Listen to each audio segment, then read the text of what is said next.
अस्सलाम वालेकुम welcome to my channel जिसका नाम है परवरिश। आज मैं आपको मेरी सहरी से लेकर इफ्तारी तक की रूटीन बताऊंगी, जिसमें मैं कैसे प्रिपरेशन करती हूँ और उसके बाद में मुझे फाउंडेशन भी जाना होता है पढ़ाने के लिए। तो मॉर्निंग में सहरी करने के बाद में मैं सो जाती हूँ और उसके बाद में फिर उठने के बाद में अनाबिया को खाना वगैरह खिलाने के बाद में इफ्तारी की तैयारी कर लेती हूँ, क्योंकि मुझे तो 2:30 बजे ही जाना होता है। तो मैं आज बना रही थी चिकन कटलेट और कीमे के समोसे। तो मैंने चिकन को भून लिया था अदरक लहसुन और नमक डालकर। फिर उसके बाद में मैं उसको अच्छे से मैश कर रही थी। उसको अच्छे से रेशे निकालने के बाद में उसमें हम सब वेजिटेबल्स डालेंगे जो भी हमको पसंद है। जैसे कि मैंने आलू डाले थे और फिर कैबेज डाला था और पत्ता गोभी, शिमला मिर्ची, इन सब वेजिटेबल्स को मैंने चॉपर में चॉप कर लिया था अच्छे से बारीक। उसके बाद में उसको चॉप करने के बाद में मैंने डाल दिया था। जितना बारीक चॉप करेंगे उतना अच्छे से वो वेज चिकन के कटलेट्स आपके रेडी होंगे। देखो, फिर मैंने पत्ता गोभी को अच्छे से सबको वॉश करके डाल दिया था और फिर अच्छे से इनको मिला लिया था।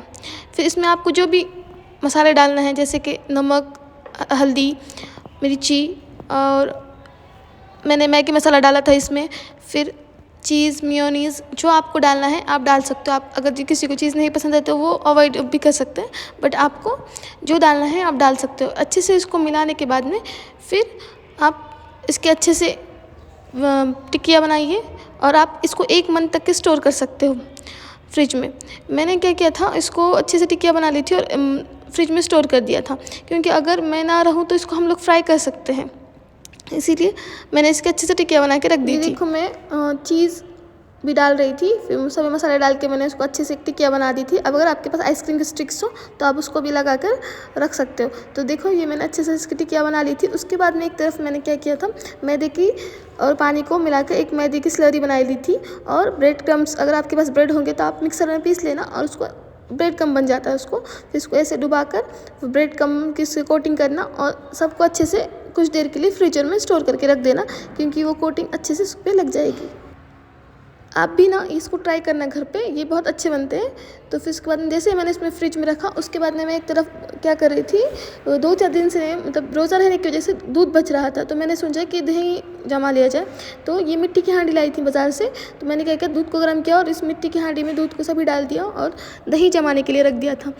बहुत अच्छा दही जम के तैयार था। मैंने आपको दूसरे दिन मेरे रिज़ल्ट बताऊंगी इसका, लेकिन बहुत अच्छे से दम के रेडी था। अगर आपको भी जमाना है तो आप जमा सकते हो। फिर उसके बाद में मैंने किचन की साफ़ सफाई की, जैसे किचन को झाड़ू मारा और उसके बाद में अच्छे से किचन को फर्शी साफ़ कर ली। फर्शी साफ़ करने के बाद में मुझे शाम के लिए बनाना था इफ्तारी के लिए कस्टर्ड।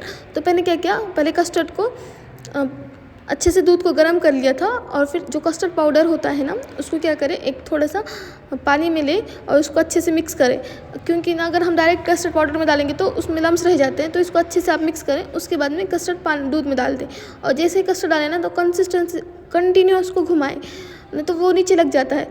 फिर उसके बाद में एक तरफ कस्टर्ड बन रहा था और मैं शाम में बिरयानी बना रही थी। तो अभी मैं प्याज कट करके ही रखी थी। उसके बाद में प्याज को अच्छे से तल लेती हूँ और कीमे के समोसे भी बनाना था, इसलिए कीमे को पहले भून लिया था हल्दी और नमक डालकर।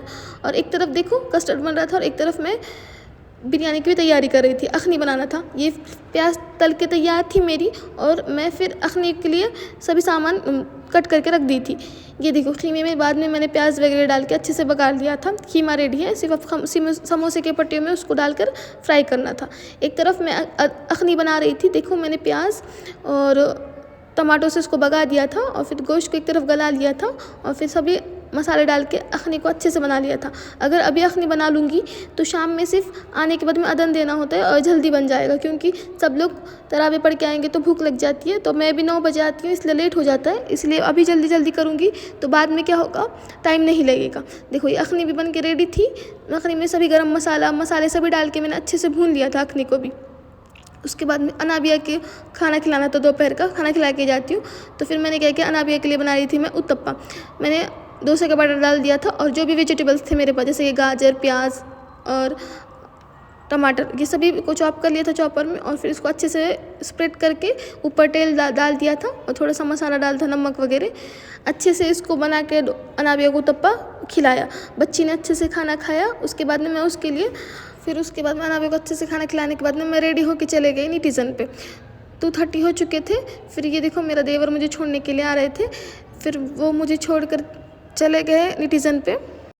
फिर उसके बाद में यहाँ आने के बाद में मैं वज़ू घर से ही करके आती हूँ। सिर्फ यहाँ आने के बाद में मौसी को या फिर किसी को बोलती हूँ कि ज़रा फ़र्श क्लीन करके दे, वो फ़र्श क्लीन करके देते हैं। फिर क्या करती हूँ, मैं नमाज़ के लिए जानिमज़ ला के रखी हूँ, यहाँ पे लाकर नमाज़ पढ़ लेती हूँ। और मैंने ऐसा मेरा मामूल बना रखा है कि नमाज़ पढ़ने के बाद मैं एक पारा पढ़ लेती हूँ, क्योंकि 4 से 5 का लेक्चर होता है, तो 1 घंटा मुझे मिलता है, तो उसमें नमाज़ पढ़ लेती हूँ। फिर ये देखो 9 बज गए थे और फिर मैं घर पे जा रही थी। घर पे जाने के बाद एज़ यूजुअल पूरा काम करना होता है, तो जो भी बचा हुआ काम है वो घर पे जाने के बाद होता है। दोपहर में इफ्तारी करती हूँ जाके घर पे ही, सभी रेडी करके आती हूँ। फिर मेरी सास फ्राई करके रख देते हैं वो, फिर मैं जाके बाकी का काम कर लेती हूँ। ये देखो मैंने जो कस्टर्ड बनाया था वो ऐसे लग रहा था। फिर उसके बाद में घर पे जाने के बाद में मैंने बिरयानी को अच्छे से अदन रखा, उसके बाद में उसमें चावल डाले और फिर ये दम दिया मैंने बिरयानी का। और फिर सहरी के लिए मैंने आटा भिगा के रख दिया था। अगर अभी आटा भिगाऊंगी तो सुबह में सिर्फ रोटियाँ डालने लगता है। और फिर सहरी के लिए मेथी की भाजी बनाई थी खीमे में डाल के। और जो मैंने कि समोसे बनाए थे, देखो उसको और स्टोर करके भी रख सकते हैं हम लोग। मैंने इसको जो हम लोगों ने फ्राई किया और बाद में हमने स्टोर कर भी, इसको अच्छे स्टोरेज बॉक्स में फ्रिज में आप स्टोर करके रख सकते हो। और फिर उसके बाद में आप इसको कभी भी आपको जब फ्राई करना होता है, जब आपके पास टाइम कम हो, आप इसको फ्राई करके रख सकते हो। ये देखो सभी फ्रिज में फ्रीज का ये आइटम है। अगर आपको मेरा वीडियो अच्छा लगा तो प्लीज़ मेरे इस वीडियो को लाइक करें, शेयर करें और सब्सक्राइब करें। ये देखो मैंने जो दही जमाया हुआ था, ये कितने अच्छे से जम के रेडी था। सच में भी मिट्टी के हांडी में बहुत अच्छा दही जमता है और थोड़ा सा भी पानी नहीं था। आप भी इसी तरह कोई कमेंट्स हो तो मुझे कमेंट सेक्शन में कमेंट कीजिए।